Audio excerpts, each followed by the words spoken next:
Menanggapi bencana banjir yang terjadi baru-baru ini di sejumlah daerah di Indonesia, Wakil Ketua Muhammadiyah Disaster Management Center Indrayanto menuturkan perlunya kesadaran masyarakat untuk menjaga lingkungan dan didukung dengan regulasi yang kuat dari pemerintah dalam penanganan banjir. Namun ada hal yang lebih penting sebenarnya daripada upaya respon tersebut. Baik. Salah satunya adalah bagaimana kita memperkuat kesadaran masyarakat atas lingkungan yang saat ini mereka tinggali ya. Banjir ini kan berulang ya, tidak hanya 5 tahun, mungkin bahkan ada satu wilayah yang 1 tahun sekali begitu ya, Betul-betul. yang itu bisa terjadi. Nah ini dibutuhkan bagaimana kesadaran masyarakat yang tinggal di situ atas ancamannya, sehingga mereka tahu harus berbuat apa, menjaga lingkungannya. Itu satu. Yang kedua, memang harus didukung oleh regulasi yang kuat oleh pemerintah setempat. Nah ini sepertinya gubernur yang baru ini agak menggeliat ya, agak begitu keras ya, tentunya akan diikuti, semoga diikuti oleh para bupati ataupun wali kota. Nah ini kami sangat mendukung upaya-upaya tersebut, sehingga kalau kesadaran itu semakin kuat, maka penanganan pada saat darurat itu akan semakin mudah tentunya. Mengkonsolidasikan masyarakat itu kan tidak semudah apa yang dibayangkan mungkin ya, karena dengan berbagai macam kepentingan dan jumlahnya yang begitu banyak, terutama kalau di wilayah ibu kota ini. Ya, berbeda ketika kita bicara di daerah.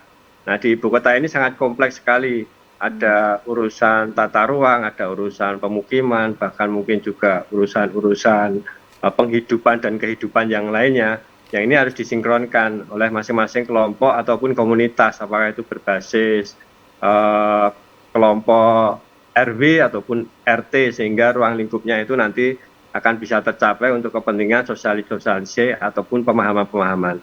Satu contoh aja ketika pasca banjir, bagaimana upaya kita memberitahukan tentang kesehatan lingkungan. Ya.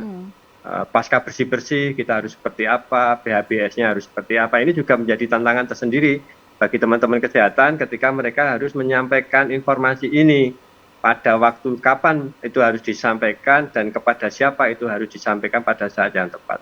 Semua masyarakat ya, ada memang sekelompok masyarakat yang kita bentuk menjadi sebuah tim ya, misalkan tim siaga bencana desa misalkan. Mereka yang akan bertanggung jawab untuk membangun kekuatan ketangguhan penanggulangan bencana di wilayah desa tersebut, atau mungkin forum pengurangan risiko bencana begitu ya, misalkan seperti itu.